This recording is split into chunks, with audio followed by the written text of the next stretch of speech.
Bolo tiché halloweenské popoludnie a veverička Ryška s medvedíkom Zorom mali plné labky práce.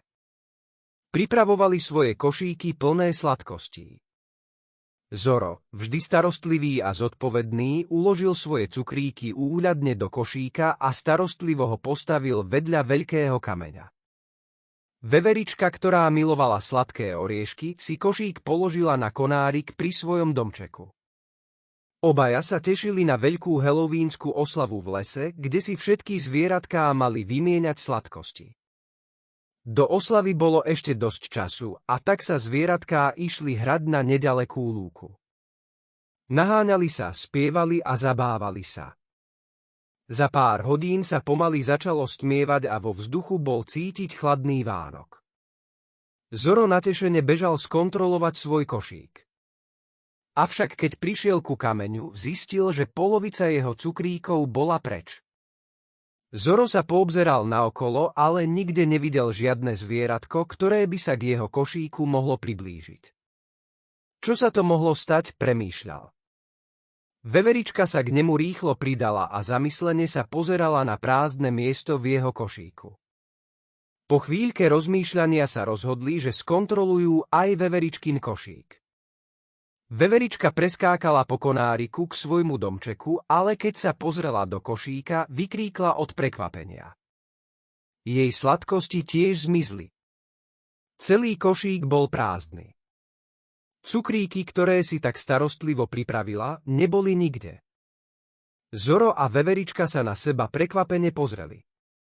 Čo sa mohlo stať? Kto by mohol tak potichu a rýchlo ukradnúť všetky sladkosti? Bola to záhada, ktorú museli vyriešiť. Kúsok od nich sa zrazu niečo zalesklo. Veverička rýchlo priskočila ku kríkom a zistila, že tam je odhodený obal od cukríku. Máme stopu. Zašepkala. Rozhodli sa, že sa vydajú na pátraciu akciu. Smelo vyrazili chodníčkom. Avšak lesík sa pomaly, ale iste ponáral do šera a tmavé tiene sa začínali plaziť po zemi a les teraz vyzeral tajomne a záhadne.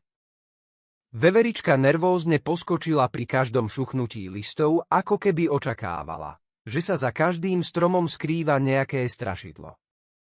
Ale nie, vedeli, že les je bezpečný. Napriek tomu s nimi ich myseľ hrala zvláštne hry. Zrazu sa zastavili pri starom dutom strome, z ktorého začuli tichý šepot a slabé chrumkanie. Niečo tam bolo. Zoro opatrne nazrel do dutiny stromu a zbadal netopiera. Malého netopiera, ktorý držal v labkách ich cukríky a spokojne ich chrumkal. Netopier, keď zbadal Zora, vyplašil sa a cukríky mu vypadli z labiek. Prekvapene zamával krídlami a smutne na nich pozrel. Nechcel im ublížiť. Bol len veľmi hladný a nevedel, že cukríky patria niekomu inému. Bál sa, že sa na neho Zoro a veverička nahnevajú. Zoro a veverička sa na seba spýtavo pozreli. Cítili sa najprv trošku nahnevané, ale keď videli, ako je netopier smutný a hladný, ich hnev rýchlo zmizol. Však to boli len cukríky a netopier vyzeral, že ich potreboval viac ako oni.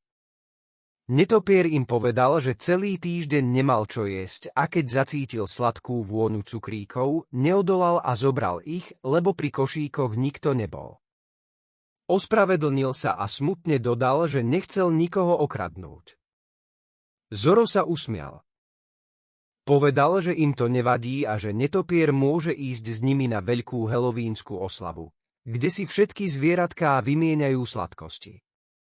Tam bude toľko cukríkov, že si každý pochutí, povedala veverička s úsmevom.